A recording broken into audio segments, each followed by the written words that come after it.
দেশনেত্রী বেগম খালেদা জিয়া সেটাকে রক্ষা করেছে। আপনারা জানেন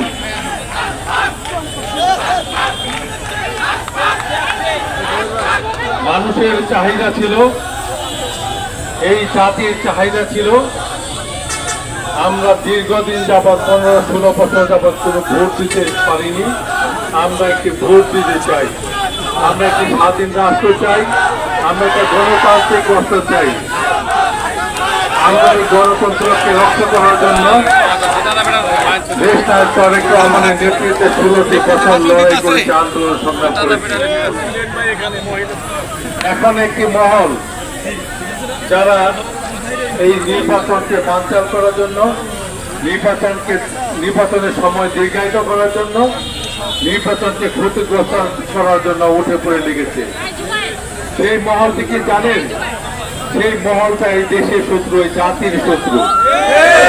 1971 সালে